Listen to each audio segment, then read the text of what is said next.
going foul. 69 down.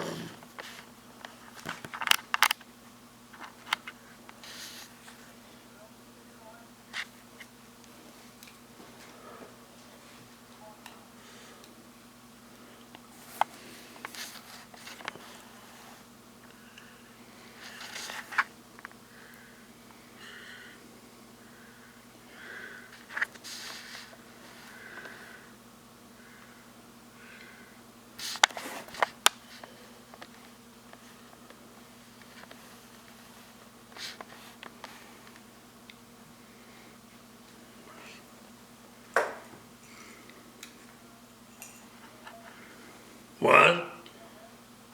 Do you have 70 down? Do you know what 94 across is? Bouncer's concern.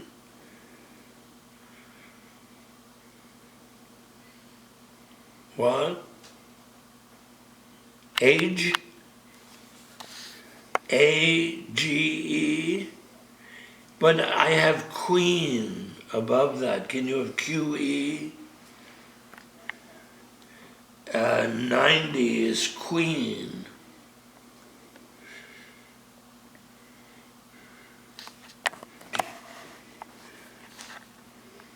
No, that's good. Age.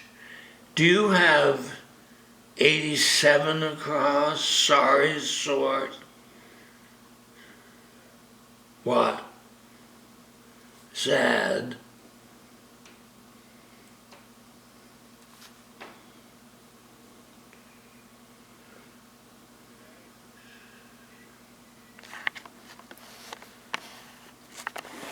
Wait a minute. Sad? So what would be more slapstick? It has to be jollier. Wait a minute. 88 down. More slapstick. What? Sillier. Oh. So it's a sad case. And then do you know what? So what is first name on America's Got Talent? 91, S-E-I, Heidi? And what is Redheads, Calvin Coolidge? So what is 97 across? Bacall?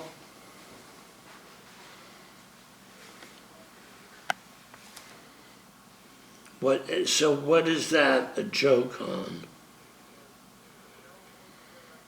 Yeah.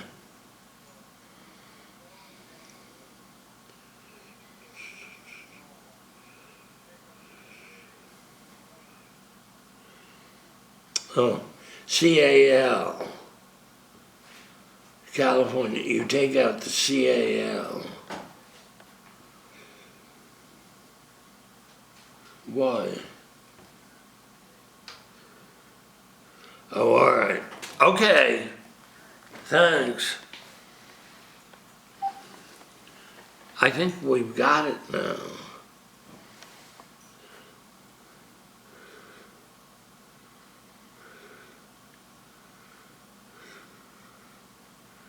Sealer. Yeah, sure. I just need a cutaway of the crossword. So.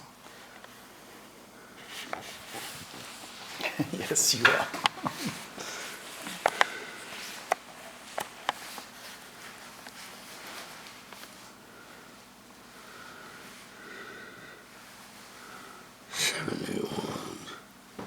What is TVET?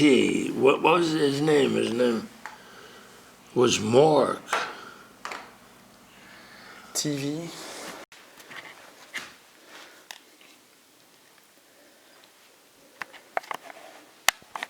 Hello, Elaine. Could I ask you a question? What is small drums? TABORS. And, all right, I have most of them. So what is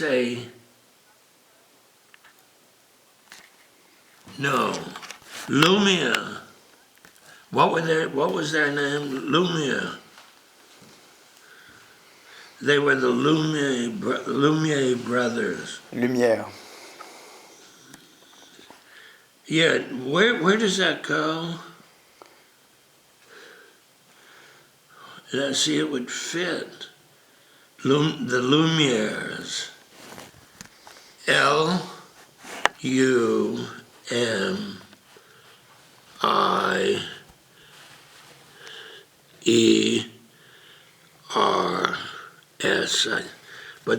But then I have all right. So what do you have for 23 across? Yeah.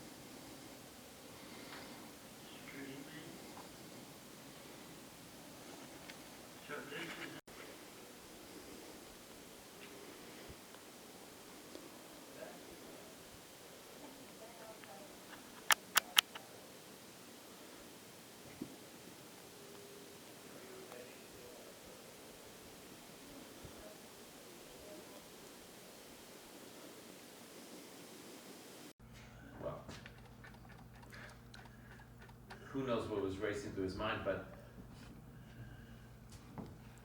honestly, when critics can't decide, it's because, nothing fits a box. It didn't fit the box, but like that painting of Mrs. Amy, Yeah, it's brilliant. he looked at that painting and said he couldn't decide whether I was a cornball painter or not. Well, I mean, that's And so, tough. I wonder what we'd written about American Gothic, I mean, if you couldn't understand that painting. and like the paintings of the Forsythia and the paintings of the Queen Anne's Lays, all that was in that show when he said he couldn't make up his mind. And I believed him. Well, you were young then. How old were you? 32? I don't know how old I was, but I never really had another show in New York after that. Yeah, you did. At Billy Beatleston's, but much, much, much 50 later. years later, yeah. Yeah. So it's not never. I remember that show because Andre's daughter was running around. Do you remember?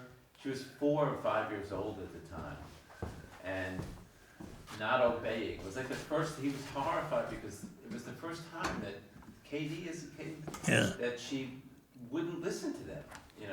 She would never listen to them. She hates them. Well, I don't know that she hates them. Well, Andre says she's getting to be better, but she's been a really nasty little girl. Well, What are you doing now? I don't know. I don't photograph me anymore. you never know when a gem will come out, John. You know what I wanted to ask you, by the way? But Andre said she's turning into a very nice girl now, and she's a great beauty. How old is she? I think she's about 18 or 20. That's when it's up to turn better. Definitely. Really? Well, we had that with Sophie. Sophie was a Tough. nightmare. She was really tough from 13 to 19. Why was she a nightmare? Oh. don't even, yeah, she was, Did she not like you? she was scared by what she couldn't do, and she was very bad at communicating, and she was, Fairchild? I know who he is, I don't know him. You don't know him. Who's he married to? It's one of the New York City ballet. Maybe. Tyler Peck. Yeah, it might be Tyler Peck. Oh, I want him to be a big star. I love him. You know, so the idea of Katie being, you know, difficult. Not to mention that this is, I don't know how they handled that she was adopted with her. I don't know, that's a big thing. I don't know that she. Well, also, the thing is that She wasn't. she would play Peter off against Andre. Yeah, well, that's what Sophie used to do with Jim Miller. Divide and conquer. Well, And then the more that you're successful at that, the scarier that power is, and then it makes you angry at your parents for not figuring it out, and on and well, on. let me ask you a question, John. Is she adopted or was she parented, was she created by one or the other? No, she was adopted. Completely So the way. adopted. But they were present at her birth. And But there's a lot of, I mean, there's a lot that goes into kids who are adopted that they often have difficulty with that. So I don't know how they handled that with her. Wendy never forgave Andre Really? for linking up with Peter. Oh, she hated him. Oh, really? Oh, God, yes. Wendy hated Wendy Wasserstein. it. Wow. You know that for sure? Sure, she says it in her book. Oh, in the Lost Boys. Yeah, she says how much she hated him. Wow. Well, that's not bad, because that was. But Andre, that's why I think he has a middle class mind, seems to be very perfectly content. You know, I'm not sure, I don't know about his personal life, personally, perfectly content. But I know professionally, at least in my experience with him, he was not the most comfortable. I mean, when Bernie left, when Bernie was leaving, he was not the most comfortable with what the challenge was going to be for him, you know, taking on this massive responsibility as both the producer and the artistic director at Lincoln Center. I think I don't think he was comfortable with that at all. He may be much more comfortable with it now, but I think originally it was. I think he does what he does, but like he does The King and I supremely well. Yeah. Well, okay. Well, they have a But play. Why? Well, they have a play there that's as good as anything Fabulous that's ever been play. done there. We saw a great play. Really, really. And Jim said it was very well done. Oh my It was- God. Everything about it was good. Just. Everything. I mean, he's the only producer of quality That's in right. New York. And you know. But there's no adventure there.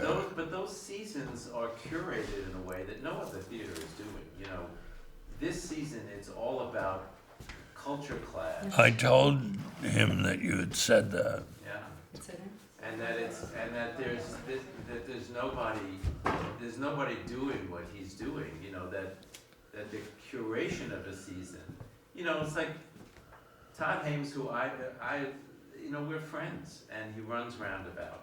But it's whatever the fuck he can get done, you know? It's like, I need a star, so he calls a star and says, what play do you want to do? And then he does the play. It has nothing to do with the left hand and the right hand knowing what they're doing. No, Andre, I think, makes the decisions And you about know what. what, too, I think it's. He's enamored of Bart Scher, Sure, it should be. which I am not. You're not, oh, I Well, think it's Well, we'll see. I mean, Bart has had it's a rocky path for him. He first of all, he's done a couple of operas that are world renowned, you know. Yes, I know he did the Tales of Hoffman. Well, Hoffman and his Barbara of Seville too. Both are supposed to be very good. very world renowned. They're done a lot of places, and you know, his Light in the Piazza and his South Pacific are really groundbreaking, you know, shows. They're really. Well, the thing is, South Pacific was not as good as the Anne Bogart South Well, Pacific. no, you had a different But she's idea. her, and like she does something completely different. I know. Well, that's what I was trying to talk to you about this afternoon. Was the directors, you know, the idea of collaboration in the theater, the idea of having a concept about a show that isn't on the page, and then seeing how that fits with what is on the page, you know, that somebody can bring something else. I didn't understand what Anne Bogart was doing on South Pacific when I was given the project to produce. Right, But I was informed by it. right. Like, I learned so much from that production. But then I attempted to put a show together with Anne Bogart, Spring Awakening, using Lieber and Stoller music, and it was not successful. The same script, What? the same script as the other Spring Awakening? Sure. Ah, I mean, and all those guys were at NYU yeah, who eventually did Spring Awakening on Yeah. Broadway. yeah. But my idea was to use all that music like Poison Ivy and what have you from Lieber and Stoller, that it fit in with Spring Awakening. But then, like, Anne Bogart set the whole thing within some sort of spaceship. Well, yeah, she was definitely. And what's become of her? Because I haven't heard another thing since then. No, I know, but South Pacific was so brilliant. It was so alive. And I mean, I learned so much from it. There were 3 Leots, one of whom was a man. There were 5 Emile Dubecks. Wow. There were 11 Nellie How Forbushes. did that work? It was fascinating because, I mean, everybody, we did it all the time. When we did Hamlet, there were 5 Hamlets, one of whom was a woman. Like that. And it's fascinating because up to the moment when Hamlet went mad, they all spoke in unison and said Hamlet's line. Oh, I get it. And when he went mad, they all began talking with one another. Uh-huh. And for me, I mean, that's what makes theater, is an idea like that. But I didn't understand I mean, all those people use producers in a way, you know, like Travis Preston or Anne Bogart. They really don't let you in on the creative process. So all that you can do is facilitate them. And Well, that happens. one of the happiest experiences of my life was facilitating Robert Wilson on Hamlet Machine. I loved working with Robert Wilson. And I want to work with him again. But now, I think Robert Wilson has gotten sort of precious and tired. Well, you know, yesterday's outrage is today's rage. I mean, that's Yeah, the thing. I mean, it's all- Once it becomes. It all seems very tame now. Yeah, yeah. It becomes. And it all seems very rigid and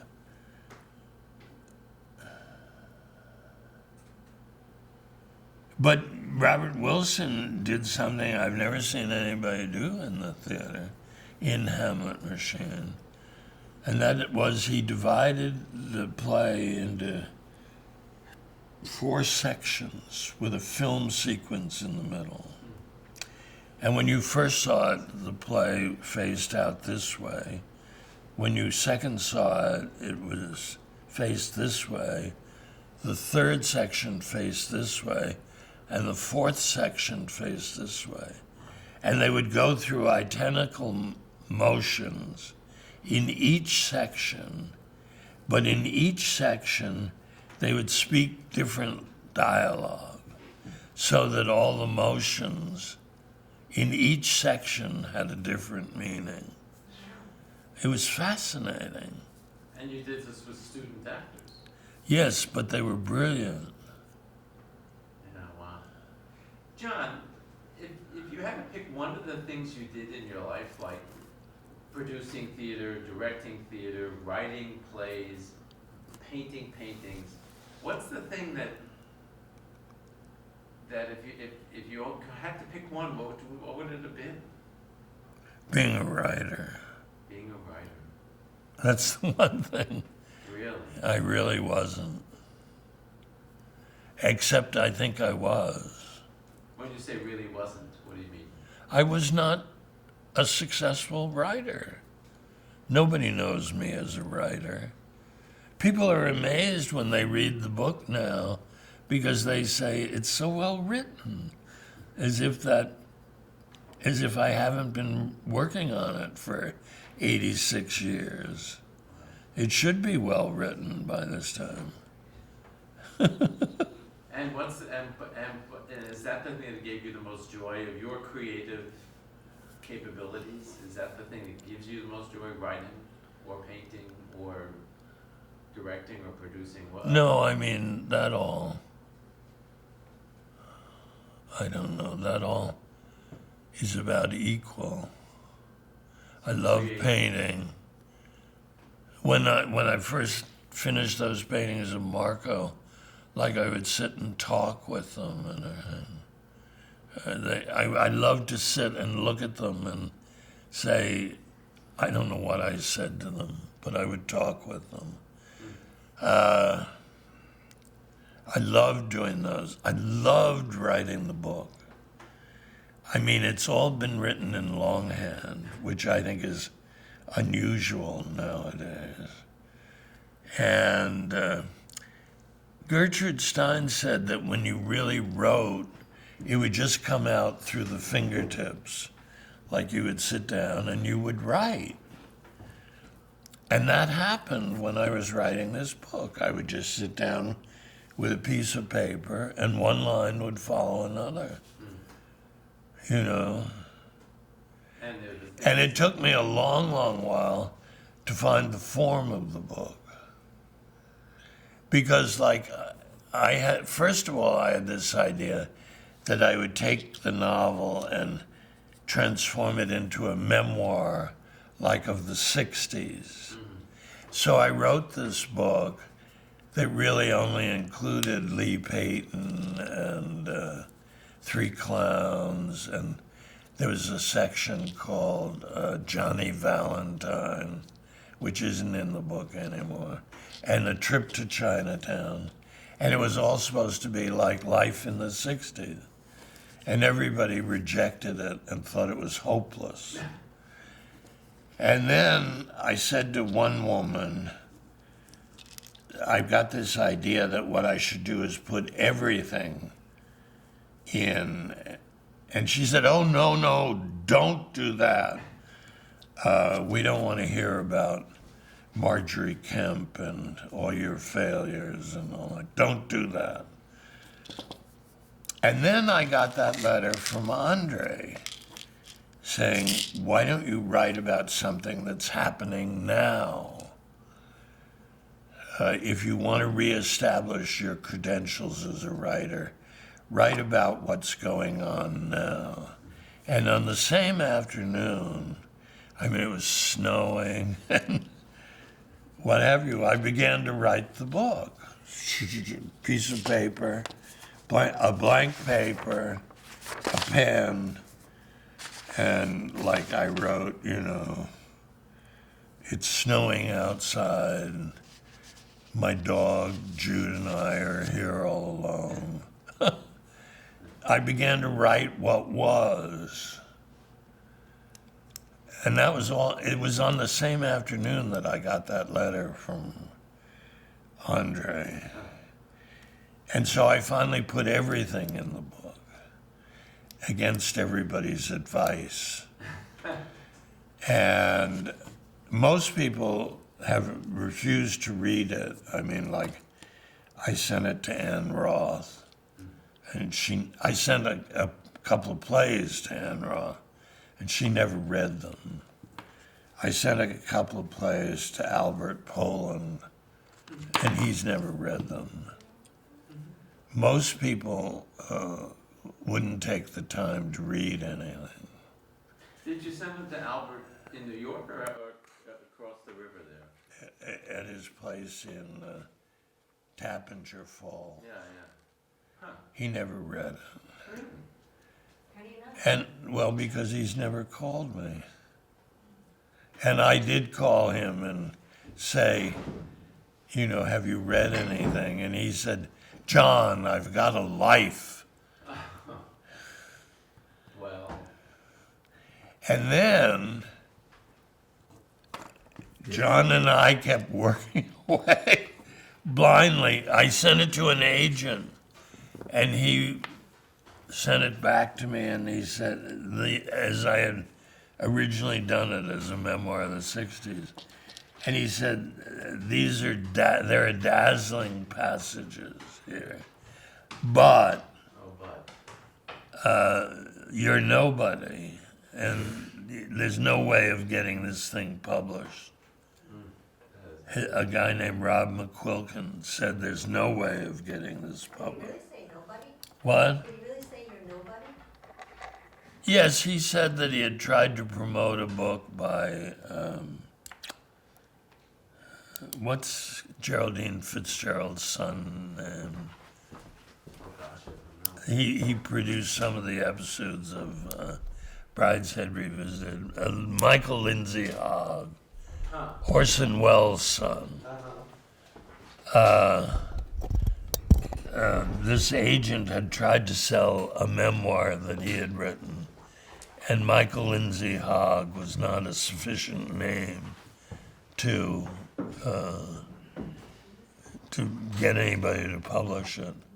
So he said, I think he's a much bigger name than you are. Or he said it was an equivalent situation, and that he felt there was no hope for the book. Wow. So,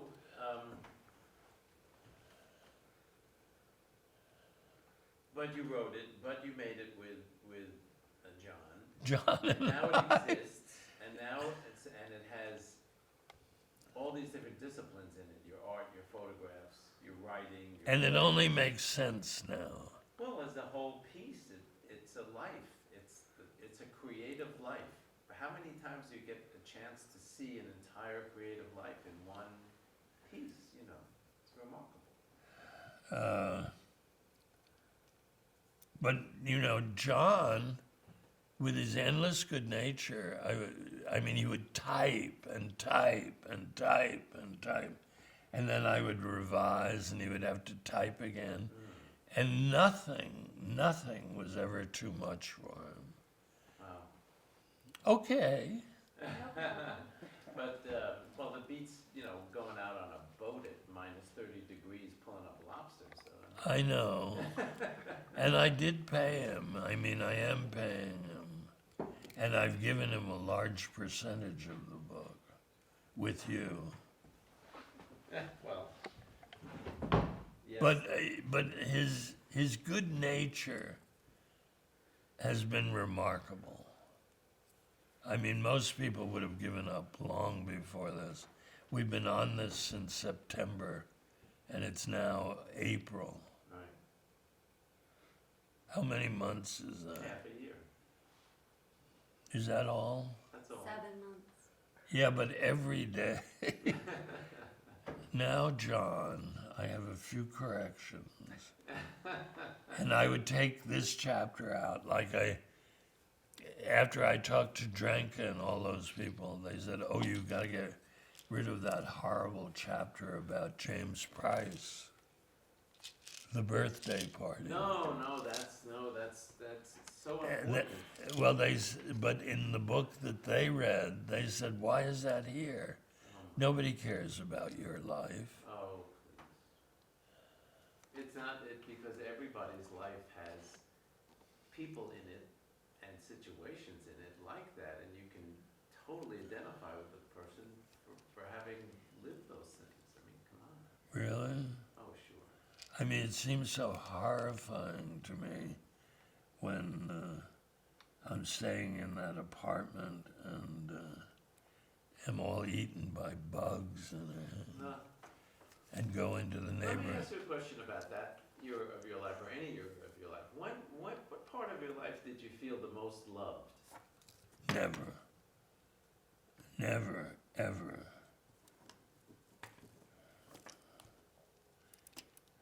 Never. I have to interject, because we all love you, so this part of your life, you must feel loved. No, but you know, I see you every year or so. I don't know. I've never felt loved. I knew that Phil was a very good friend. And I knew that Jim Russick was a good friend. And I knew that Matthew would do whatever I asked him to do. And I've always appreciated that. But I always thought, why? Why do these people pay attention to me when nobody else does? You know? Like, I was fired in North Haven. I built that building. I united that community. And then Barney said, if you hire people from outside of, I won't hire people from outside of Maine anymore. What did he think I was going to do? How was I going to get those productions up? Yeah. But if I say that to Barney now, he said, oh, I never said anything like that. But Mr. Jones was there. Yeah. And I said, Barney, there is no way I can do these shows without outside help. Sure. And he said, well, I'm sorry. And he had already hired somebody to replace me. Somebody named Courtney Nalabov, who he never asked me about. And he said And, that this after, of course, you but if Barney talks to you now, he would say that the high point of his school was the time that I worked there. yeah. And that he feels that, but he never said that or But acted he's no that. longer involved in the school. Is he? No, but his wife, runs North Haven Arts and Enrichment. And all you had to do was call and she went racing down to open the door. Yeah. Well, so there's still some love for you. Well, I don't know. No, I think they think I'm crazy. So that's why they respond? I think so. They think, oh God, if we don't respond, he'll just go off on some tangent. I think they think I'm crazy, and they think that I'm domineering and self-serving and egoistic. And I never felt that way. I mean, I would scrub the floors in the gymnasium when we did a production, all by myself, late at night. Yeah. I would be there with a scrubbing brush, getting any paint marks off the floor and everything. I mean, how many people our age would do that, No. I felt that I was like Cinderella, scrubbing away. So where's the prince? Yes, where's the prince? He never came. Never. But I mean, in all those years, you talk about the people you helped and supported and all of that, and you didn't feel any return? Never, Nothing? never. You were hoping for that. Well, like Andre moved here because he said that he wanted to be near me and that I didn't have to worry that he would take care of me for my whole life. And then he found Peter Manning,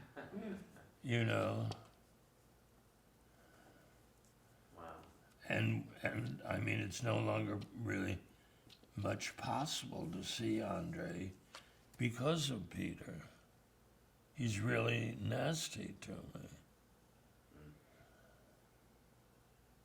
And he's always very jolly, you know. Oh, hello, John.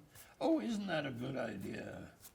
Like I suggested once that somebody stand up and identify himself. Oh, what a good idea.